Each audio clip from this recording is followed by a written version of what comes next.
हमें अपने कॉन्वर्सेशन में कुछ इस तरह के सेंटेंस यूज करने होते हैं, जैसे तुमने मुझे बदनाम करने में कोई कसर नहीं छोड़ा है, मैं अपने सपनों को पूरा करने में कोई कसर नहीं छोड़ूंगा, वह कमसीन दिखने के लिए कोई कसर नहीं छोड़ती है। तो देखते हैं इस तरह के सेंटेंस को इंग्लिश में किस तरह से एक्सप्रेस किया जा सकता है।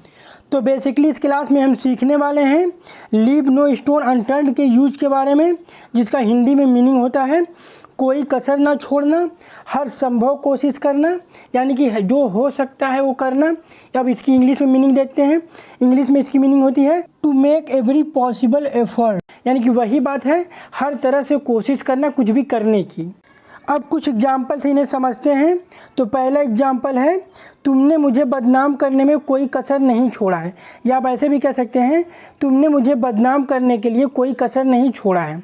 इसे इंग्लिश में कहेंगे you have left no stone unturned to defame me. To defame me की जगह इन डिफेमिंग मी भी यूज किया जा सकता है। अब इसके स्ट्रक्चर को समझते हैं। तो इसमें सबसे पहले सब्जेक्ट लिखते हैं, उसके बाद हेल्पिंग वर्ब लिखते हैं, उसके बाद लीव नो स्टोन अनटर्न, और इसमें लीव जो है ये एक वर्ब है, तो ये टेंस के अकॉर्डिंग चेंज हो सकता है। इसकी सेकेंड और थर्ड फॉर्म होती है लेफ्ट।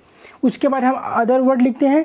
अदर वर्ड वाले प्लेस पर मेनली टू प्लस वर्ब की first form plus object use होता है। इसकी जगह पर इन प्लस वर्ब की आईएनजी फॉर्म प्लस ऑब्जेक्ट भी यूज किया जा सकता है। अब कुछ और एग्जाम्पल देखते हैं।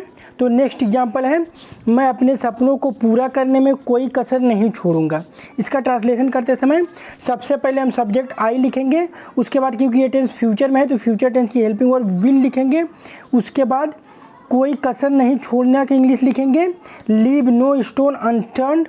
उसके बाद अपने सपनों को पूरा करने के लिए या अपने सपनों को पूरा करने में की इंग्लिश लिखेंगे टू फुलफिल माई ड्रीम्स। तो पूरा सेंटेंस होगा I will leave no stone unturned to fulfil my dreams, यानी मैं अपने सपनों को पूरा करने के लिए कोई कसर नहीं छोड़ूंगा। नेक्स्ट एग्जाम्पल है वह कमसीन दिखने के लिए कोई कसर नहीं छोड़ती है। इसे इंग्लिश में कहेंगे she leaves no stone unturned to look young. She leaves no stone unturned to look young. Next example है वह अपने एग्जाम की तैयारी में कोई कसर नहीं छोड़ेगी। इसे इंग्लिश में कहेंगे she will leave no stone unturned in her exam preparation. She will leave no stone unturned in her exam preparation. Next example है उसने तुम्हें पाने के लिए कोई कसर नहीं छोड़ा है। इसे इंग्लिश में कहेंगे he has left no stone unturned to find you. Next sentence है उसने मुझे नीचा दिखाने में कोई कसर नहीं छोड़ा। इसे इंग्लिश में कहेंगे she left no stone unturned to humiliate मी।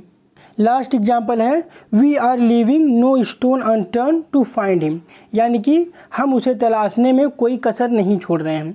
तो आज के लिए बस इतना ही। Thanks for watching.